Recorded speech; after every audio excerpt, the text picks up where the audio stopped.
Good morning, dear students. Welcome to the class.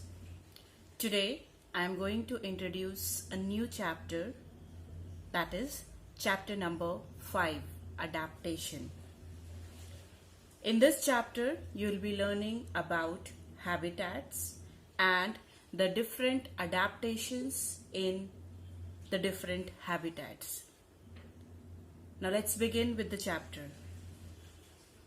If somebody asks you a question that, are you all alive? What will be your answer? Yes, we are alive. How do you know that you are alive? Well, we can breathe, we can sleep, we can eat, we can drink, and we can do so many different things. Animals, plants, and human beings, they all are considered living things. Why they are considered living? Because they have certain characteristics. They can breathe, they can eat, they can sleep, they can drink, and there are many more things which human beings or living things can do. This we were talking about human beings especially. Then all living things need certain things to be alive. What are those things? Let's see. This is the requirement of living things. All living things need air to breathe, water to drink, sunlight, shelter means place to live, and food to eat. Living things can only survive if they get what they need from the environment. Now the question arises, what is environment? The place where we live. Think about your home. What all things are around it? That is your environment. The word environment comes from the word environ, which means surrounding. So, the surrounding of your house, that is around your house. The factors which are around your house where you live, that makes your environment. And that is only called as habitat. What it is called? Habitat. Habitat is the living place of an organism. We define a habitat as the place where an organism, that is maybe a plant or an animal, lives. That is considered to be a habitat, or we can say natural habitat. Different kinds of plants grow naturally in different areas, and animals also tend to select their most favorable areas and prefer to live there. If I say that polar bear can survive in this environment where we live, that is not possible, because the polar bear tends to select the most favorable condition for its survival, that is in colder region. It can survive in that particular condition, that is its environment. So, let's see some more examples. You can see a fish. Where does it live? It lives in water. That is its environment where it can survive. Then, when we talk about ducks, they also live in water. There are certain plants as well which survive in water, like water hyacinth, water chestnut, and lotus plants. Now let's see, here are some other examples like lion, elephant, tiger. They all are found in forests. They will not survive in the place where we live because that is their place, that is their habitat. The forest is the habitat in which these animals live. And when we talk about the area where we live, cows and buffaloes are seen around us. So that is their habitat. Then you can see deer. Deer is also found in forests.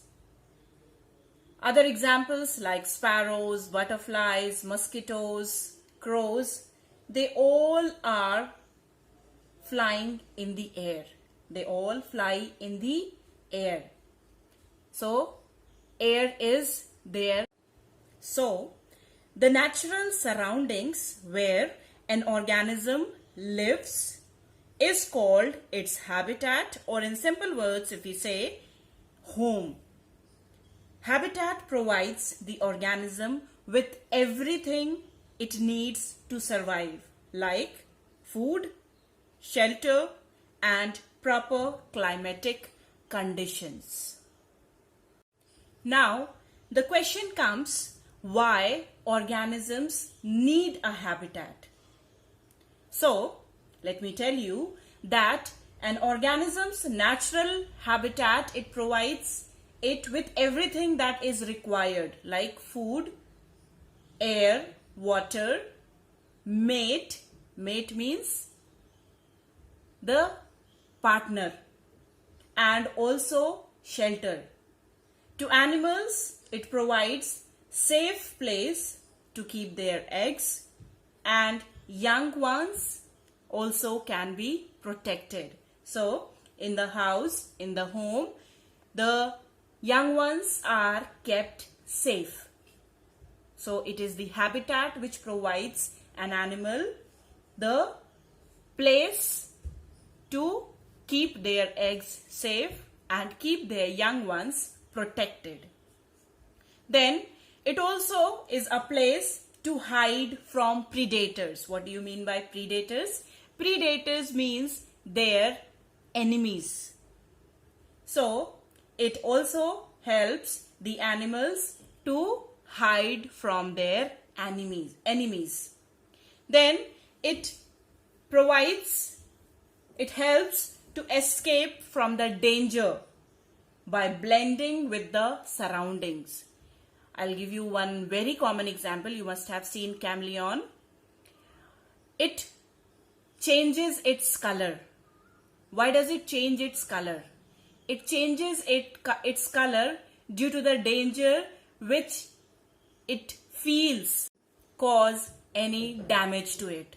So to escape from the danger, the animals, they blend with the surrounding. Blending means they adapt certain characteristics. They have certain characteristics, like chameleon has the characteristic that it changes its color with the surrounding. If it is on the tree, it will adapt that green color. When it comes over the land, it becomes brown in color. So according to the surrounding, according to the environment, it changes its color so that it can blend with the surrounding and escape from the danger of the enemies. Then there are two components of a habitat. As you know, habitat is the surrounding where an organism lives. It has two main components, that is biotic component and abiotic or non-living component. The biotic component is also called as living component. Let's see what it is. Biotic components. The living components of a habitat are called as biotic components. For example, plants, animals, and other microorganisms. These all are considered to be the living components of the habitat. Now, when we talk about abiotic component, the abiotic component is the non-living component of a habitat. They are the physical features of the habitat. For example, air, water, temperature, sunlight, rocks, soil, etc. These all are considered to be the abiotic factors of the environment. Now, what is adaptation? Adaptation is the presence of certain specific features which enables a plant or an animal to adjust and live in its surrounding. That is, plants and animals, they live in different habitats and they differ from each other greatly. You will find so many animals around you, so many plants around you, and all these plants have different character. And if we move from one place to another, we find different variety of plants. So there is a difference in their characteristic because of their habitat. For example, if we talk about aquatic habitat, like a pond, we find fish in it. Water lily is also growing in aquatic region only, aquatic habitat only. So these plants and animals, they are said to adapt to aquatic condition, aquatic habitat. Imagine what will happen if you keep fish out of water. Well, in LKG you were learning the rhyme, मछली जल की रानी है, जीवन उसका पानी है, हाथ लगाओ तो डर जाएगी, बाहर निकालो तो मर जाएगी. All have learnt this rhyme. So, if we keep a fish out of water, what will happen to it? It will not be able to survive. Why? Because water is the habitat which helps a fish to survive. The presence of features or certain habits help an organism to live in a particular habitat, and that is only termed as adaptation. There are certain characteristics or certain habits which an organism adapts to live in a particular environment. Different living organisms adapt to live in their surroundings in different ways. Adaptation involves combination of features such as shape, size, color, structure, and also behavior. So let's see that living organisms, how do they adapt to their habitat by the changes the types of adaptation which we have to discuss are aquatic, desert, mountain, and air. Now, before moving into detail about the different types of adaptation, let's see that the living things adapt to their environment by undergoing following change. The following changes may take place. The changes may be there in their body, the changes may be there in their behavior, or there may be change in its location. Now, when we talk about the changes in the body, what does it mean? Many plants and animals develop special features which are called as modifications. And why do they do so? So that they can survive in their habitat. We have learned in the first chapter, while learning about the plant life, you have learned about the different modifications of the plants. The leaf tendril, insectivorous plants, all these plants, they are undergoing a modification. What for is that modification? That modification is taking place so that it can survive in its habitat. For example, if I talk about the insectivorous plant grows in an area where it is not getting sufficient amount of nitrogen, or maybe it is deprived of nitrogen. The soil is deprived of nitrogen. And as you know that nitrogen is very, very essential component for growth. So plants require it. And the insectivorous plants will not get it from its soil, the place where they are growing. So what do? There is a modification taken place in the insectivorous plant. What is that modification?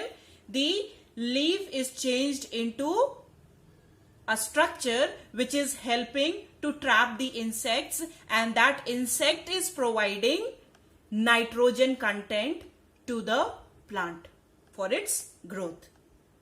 So what for is that modification? To fulfill the need of the plant to survive in that particular habitat.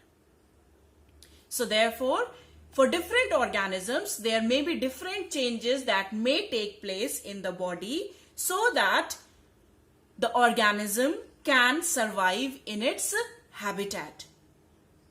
Then there may be certain changes in the behavior. Many animals change their normal behavior to survive in their habitat. For example, many animals hibernate during winter months. Hibernate means they go for long sleep. Why do they go for long sleep? Because the winter is so chill that they cannot tolerate that cool temperature. They cannot, their body cannot tolerate that low temperature. So that is why what do? They hibernate. They go for long winter sleep. And after the winter is over, they will come out and they will collect their food. And actually they are collecting their food and keeping it in case they need it for that time. So that is the change in their behavior, which is different from its normal behavior. Then there are certain changes taking place in the location. For example, many animals like birds, fish, they move to different regions in search of warmth and food. This change in the location is called as migration. What it is called?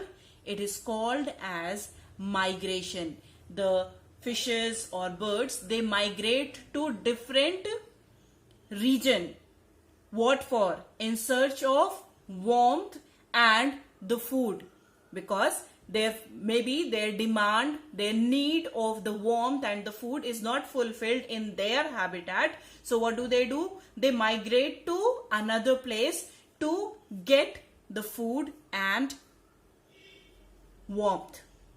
What is the need of the organism? According to that need, they may change the location. Now you are going to learn about adaptations in aquatic habitat. This is the first type of habitat which you are going to learn, and in this you will be learning about the different plants which grow in the aquatic habitat and also about animal.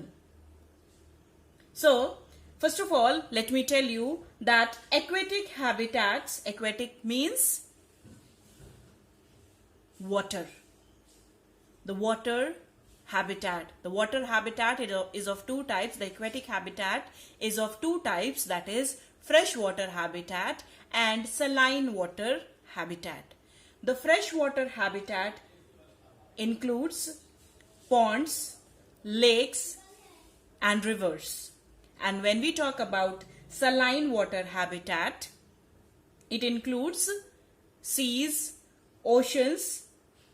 Why do we consider seas and oceans in the saline water habitats? The reason is because in saline water habitat, as the name indicates, the water must be salty, and everybody is aware of that sea water or ocean water is salty. Why is it salty? Because there are different salts contained in that. Now let me tell you that aquatic plants may be of different types. Aquatic plants are of different types. They are either completely submerged in the water, or they may be floating on the surface of water, or they may be emerging out of water. So there are following adaptations which are noticed. Let's see those adaptations which are noticed in the aquatic plants, the different types of aquatic plants. First of all, let us discuss about the roots. The roots in aquatic plants. As you can see here, the roots in the aquatic plants are very much reduced compared to the land plants. If we talk about the roots of these plants are smaller. And the reason why it is smaller, because throughout it is in water. There is availability of plenty of water. So there are chances that it may rot. So because of this reason, the roots are reduced. It is very much reduced, and the main function of the root is just to hold the plant in a place. That is the major function of the roots of aquatic plants. Now just see the stem of aquatic plants. The stems are long, they are hollow and thin. Hollow means inside the stem there is nothing. As you can see here in the figure, it is showing there is nothing inside it. It is looking like a pipe. So it's hollow and also it is thin compared to other stems. And the reason why it is like that is it can bend along with the water movement. As you know, there is throughout movement in water, so definitely these plants will also move. There will be movement shown in these plants. So this hollow stem of the plant helps in bending along with the water movement, and they also have air chambers which allows the plant to float in water. Now, when we talk about leaves of aquatic plants, leaves in aquatic plants, the different aquatic plants are, when we talk about the submerged aquatic plants, in submerged aquatic plants like hydrilla, this is the plant of hydrilla. As you can see, the leaves are narrow, they are very small, thin, and they look somewhat like a ribbon, and their roots are fixed to the soil and they can easily bend and move with the flowing water. Then the second type of leaves is found in floating plants. In floating aquatic plants like water hyacinth, this is water hyacinth, leaves are large and circular. The leaves of this floating plant are large and circular, and it has waxy coating over the leaf. Why there is waxy coating over the leaf? This waxy coating prevents the leaf from decay. As you can see, it is an aquatic plant and throughout it is in water. So there are chances that it can decay. If we keep a leaf in water for many days, you will find the leaf will start decaying. So just think of these plants, the aquatic plants. Throughout their lifetime, they are in water. So definitely there are chances that they can decay. So what is the characteristic of these particular plant? They have waxy coating over the leaf that prevents the leaf from decay. And as you can see, the roots of these plants are free at the base. The root system floats freely below the surface of water. It is not into the soil. Then the third type of leaves is found in emerging plants, the emerged aquatic plants like lotus. The lotus has plate-like broad leaves. The lotus has plate-like broad leaves that float on water.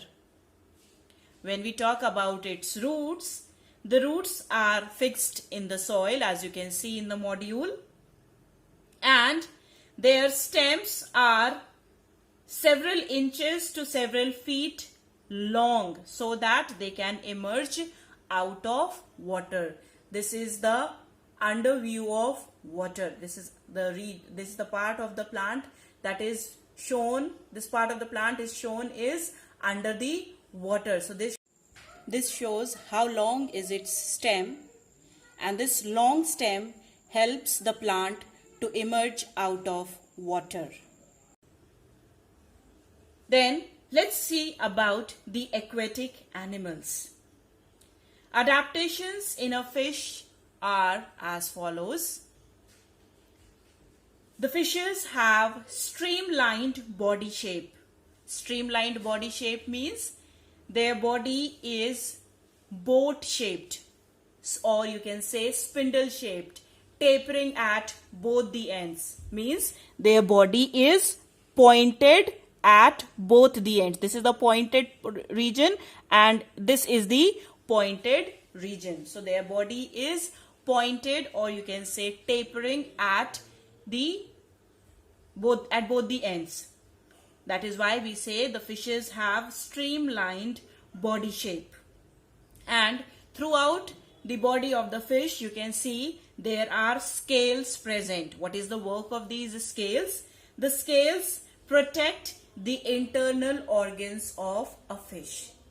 As you know, the fish is very delicate. The full body is very delicate. So these scales which are present on the body of the fish helps the fish to protect its internal organ. Then the fins which are present on the body, that is the flat fin that is seen in the middle region, and the tail fin, these helps to change the direction while swimming. As fishes swim in water, when they are swimming, it is the work of the fin, whether it's the flat fin or the tail fin, to help in swimming. While moving in the water, it helps in changing the direction as well. And what is the work of the gill that is present in the head region? The gill helps the fish to use oxygen which is dissolved in water. Why does it use this oxygen? It uses this oxygen for breathing purpose. So fishes, they breathe underwater with their gills. Gills help in breathing, that is they take in oxygen and give out carbon dioxide. The fishes, they have this special characteristic that they cannot survive, they cannot live without water, and also they lay a lot of eggs inside water. Throughout the body of the fishes, there are scales present. What is the work of the scales? The scales protect the internal organs of the fish, and the fins, that is the flat fin in the middle region, and the tail fin helps the fish to change the direction while swimming. And the body shape of the fish is spindle shaped or streamlined body, that is tapering at both the ends. It is almost a boat shaped body. Now here are a few questions for you. The question is how the fishes can breathe under water. So now I suppose, as here the answer is written, you can make out that you are aware of it, that the fishes have gills which help them to get oxygen from water. The oxygen is the dissolved oxygen in water which is taken by the fishes. Why do fish have fins? The answer is to help them swim. Why the fishes have scales on their body? so that it protects the body of the so that it protects the internal organs of the fish. So with this we end up today's session. There are few question and answers given on the school's website. It is uploaded on the school's website. You can get those answers, you can download those answers, and after that you can copy it down in your fair copies.